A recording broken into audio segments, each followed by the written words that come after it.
On the 11th day of Midscore, the GOAT just sent to us an r/traumatized them backstory.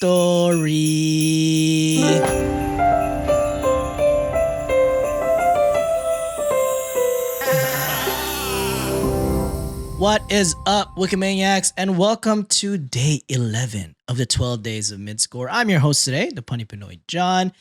With me as usual, the boys, Josh and Sean. What's up, guys? Hello. Hello.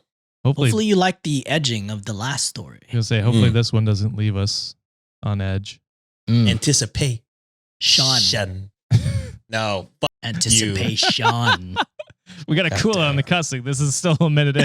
Yeah, you can believe it. I have bleeped so many from the last few days. You set me up for that one, Sean. Hey, we got 10-minute episodes. We got to get them out. All right. Ready to get started in this story, boys? Yes. All right. This one, again, is from r/traumatize them back. And the title is Boss Says My Chemo Treatment Isn't As Bad as All That. And I put the evidence in her hand. Damn. Is the boss the UHC CEO? Well. Who's that? Well. Wait, United Health? Yeah, United Healthcare CEO. The one that got murdered. Oh, gotcha. What is it? The quote? I've never wished a man's death, but I've read many obituaries with a smile. Me smile, yeah. My sympathy coverage has been denied. Yeah, what can we do? Sorry. I got to put you on hold. Story goes as, and no prior authorization for that shit. All right. A few years ago, I needed a course of chemotherapy and was warned to expect all the usual side effects: nausea, fatigue, aches, and pains, and of course, hair loss. Well, after the first couple of rounds, I was feeling fairly good, not too nauseous. And then they put in parentheses, which had really been my main worry, as I hate throwing up. And they put vomit free since 93. That's a flex. I think that's from Himium. I don't know what that is. How I Met Your Mother. Oh, I don't know acronyms apparently. my gums had begun to hurt. My boys began to hurt. My gums had begun to hurt though, and I was starting to notice my hair was beginning to get, shall we say, a little bit loose. I'd notice a bit more on my comb and a little more in the shower drain than usual. Now, I'd usually just put this down to regular old male pattern baldness paranoia, but I reckoned the drugs were beginning to take effect. Well, a couple of rounds further on, I really knew it. I felt pretty old and creaky. I had mouth ulcers and my appetite had vanished. And they put in parentheses, actually, that's not quite true. I occasionally craved a BLT sandwich, squashed wafer thin, and chilled for to near sub-zero temperature. I don't know why they put that. Yeah. However, my hair was still in place, but I could feel it was losing the battle to cling on, even so. The thought of a bacon, lettuce, tomato sandwich being a sandwich upsets me. Why? I don't know. It's like bacon should never be the main protein. I mean, I could see it being better with something else for sure. But I love like BLT. A hamburger. I would definitely eat the tomato out. It'll be just BL, but... And it might just be because I also really fucking do not care for lettuce. I feel like it's a waste. I think tomatoes are a piece of shit. It should never belong in any sandwiches whatsoever. Holy shit. Yeah, I'm okay with tomatoes. I don't love them. I don't hate them. Lettuce, though, is the one for me that I'm just like, they don't really taste like anything. What is your fucking purpose? Anyway. To make salad. You probably developed that feeling in Panera U or Bread U. Yeah, I had it before Bread U. I just never cared for lettuce. Now I worked in a small office, and my boss, Carla, they put fake name, was a woman in her 40s who was, shall we say, kind of self-involved. She would talk incessantly about herself, and the theme was always the same: how hard her life was and the many insufferable situations she had to deal with. Can you imagine complaining to someone who's going through cancer treatment? And chemotherapy? Yeah, it's like, my life is. My life is so hard. And being forced to listen to a lot of these problems, we all came to the conclusion that most of these insufferable situations were A, basically just run-of-the-mill problems everyone has to deal with, and B, largely self-inflicted. Yeah, I was going to say, I think it's definitely that one. And when it came to work, no matter what the issue was or how it needed to be fixed, it always came back to her and how the situation made her feel. Any given meeting was at least 40% discussing how this issue affected her personally, and ooh, that's a big word, deleteriously? Deleteriously? I don't fucking know. Never heard what- that one, but Deliriously? No, it's there's it's a T in there. Literally delete riously. Delete, Thanks for delete. breaking it down for me. I don't fucking know that No, word. no. When all we wanted to do was just get the job done. It got pretty annoying from time to time, but apart from the occasional inward side of her behavior, I powered through. Until I told her about my upcoming chemo. At first, she seemed cool with everything. I'd take 3 days off every couple of weeks to stay on the ward for the treatment, and I'd be back in the office the remaining time. No problem. Good stuff. But then Carla's attitude began to change. I began to notice odd past ag comments she would make mentioning my treatment on my having to visit the doctor. Not much at first, but they began to grow in frequency. And then after a few days, my boss's friend came over to have a quiet conversation with me. She's just finding it very hard to come to terms with your news, and she said, it's really affecting her deeply. Just give her some time. Like, bitch, what are you talking about? What? I was pretty nonplussed at this, but asked a friend whether my situation was all bringing up some stuff from the past or maybe a family member was ill too. But she just replied, no, nothing like that. She's just a really sensitive person. Yeah, stop worrying about me, girl. Yeah. I told a friend that, well, my boss didn't really need to come to terms with anything because it was me having the treatment and not her, and that she shouldn't worry about it. And then I went off for a long therapeutic crap to calm down. Love it. Nice. Oh yeah, on company time, baby. Hell yeah. Hell yeah, I that's how you would do it. never, Allegedly. as someone. I get some TikToks at 9 a.m. Mm. Over the next week, my boss's behavior got more passive aggressive towards me, and slowly a thought began to percolate through my mind. Surely she's not jealous, right? Surely she can't think I'm pulling focus in some way from her.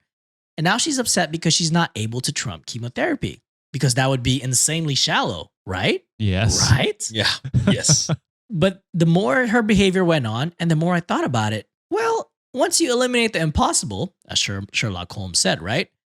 So things finally came to a head, and I put of hair. Appreciate that pun.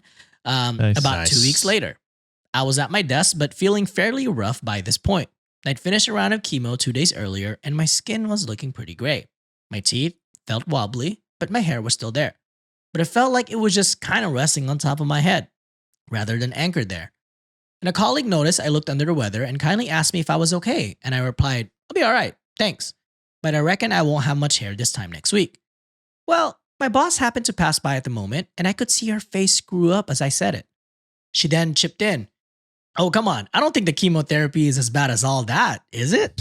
Why? In what Shut the world? Why would you ever say some stupid shit like that? Is that not an HR violation, Joe? It's gotta be. It It's sure is. gotta This be. sounds like kind of medical discrimination at this point. Now, had this come from a friend, I probably would have let it go. But something just collapsed soggily in the center of me when she said it. And before I knew what I was doing, I'd stood up and gone over to her, blocking her exit before she could leave the room. I'm not sure, Carla. I said, I'm not sure if chemotherapy is as bad as all that. Why don't we find out? And as I said it, I reached up to the back of my head and casually yanked out a giant fistful of hair. Oh. And now my hair at the time was fairly short, but pretty curly. So I had a good amount in my hand, about the size of an enormous orange. The back of my head suddenly had a huge bald patch, of the type you usually only see in a home haircut catastrophe sort of way when the clipper guard falls off. Put your hand across the back of your head now. Imagine all of that suddenly gone, and you're in the right ballpark. I held the mass of hair up in the air for a second and then looked at my boss again. What do you think, Carla? I said calmly as I plunked it down in her quivering hand. Let me know. And I turned and left the now supernaturally quiet office. Carla just looked at the tribble in her hand as if it was a grenade. Now, not even a long therapeutic crap was going to sort this one out, so I took an early lunch and stomped out to a fine place that could do me a freezing cold squashed BLT sandwich with extra mayo. Hey.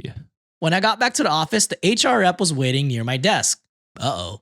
I smiled, sat down, and she came over. There was a pregnant pause. She took a breath. A couple of your colleagues let me know what happened with Carla earlier, she began. I see, I replied cagily. Bearing in my mind what just happened, the HR lady continued, "We'd like to offer you paid leave for the remainder of your treatment. Would that be okay with you?" Also, good shit. Yeah.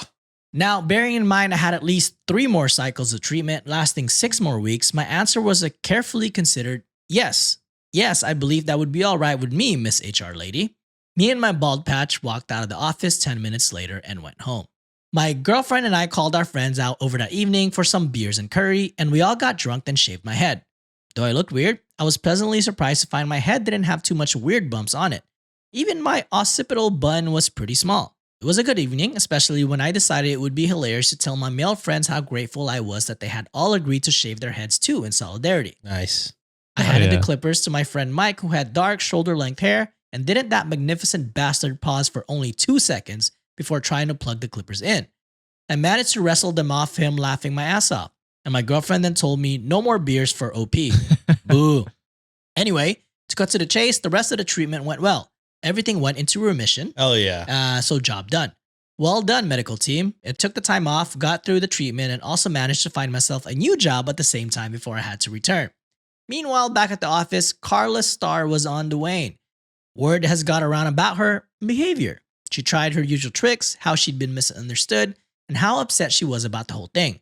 But people were noticeably colder towards her, according to my colleagues, and people had started to refer to her as Hairball behind her back. The name stuck. And I finally returned to work, only to hand my notice in and leave. On my out, I tried to be as classy as possible with Carla. I thanked her for the opportunity and wished her well for the future. She didn't say much. I gave her a card and a small token of my appreciation. I told her to not bother unwrapping it till she got home. It was a DVD of a popular 1979 anti-war musical directed by Milos Forman, starring John Savage and Treat Williams. My hair grew back. I returned to my ordinary, regularly run-of-the-mill male pattern baldness paranoia. The new job was pretty terrific, and even now, I still like ice-cold, wafer-thin BLTs. Hell Nice. yeah. I wish I knew the significance of the movie Handed. Me Yeah, too. Same. Someone is going I to feel explain in the edged comments. in some sort of way on that. Again, damn That's it. the pattern, bro. That's This is the pattern of crazy. this fucking recording, Sean. Man. I mean, shout out to the company for actually, repaying OP with something. I ain't gonna lie, I think that was like a fucking life vest that they threw because Yeah. they knew that was a fucking suing waiting. Could have been way Oh, worse. for sure. Yup. Yeah. Yeah. That shit was a lob. HR lady, good thing you did the right thing because you would have. That boss could have say like fucking cost your organization a shit ton of money. Yeah, exactly. I mean, I hope they fire her soon, but I hope so too. It's crazy they didn't for that. yeah. You know what Off I the mean? bat, I yeah. think that'd be It's enough. like just the threat of almost losing that much money because of their dumbass. Mhm. Well, yeah, I guess I never know, but yeah, and shout out to your friends for being willing to shave their head for you. Hell yeah. I'd do that for you guys. Same. I got a fucked I up do it head, too. though. I mean, I shaved my head in college. It looked bad, brother. my head is so flat. I have a Mine- flat head. I think mine has a few scars on it. So. Damn, that's badass, dude. Yeah. No, I have a really flat head and I have a shit ton of moles. no. I have no idea if I I have no moles idea on what my the head. shape is. Completely honest. It's stupid flat. Like you can put like a water bottle and like a few of them there and it'll sit perfectly okay. That's Can how we do flat the it is. bottle flip challenge on your head? You could probably do it. That's kind of Probably could tight. do it. Hell yeah, let's do it. We hope you enjoyed this 12 Days of Midscore. Be sure to subscribe to the podcast to hear every single day. If you want early access, we are dropping the 12 Days of Midscore in 2 parts for our Patreon and YouTube members. To subscribe, just go to patreon.com/cultivate podcast network or head on over to our YouTube channel and hit join. For the month of December, we are doing 15% off our Patreon memberships, so be sure to get it while it's hot. And finally, check out our Reddit on Wiki merch at our shop at redditonwikishop.com. Once again, all the links in the show notes, so go check that out. Thank you for listening and have a happy holidays.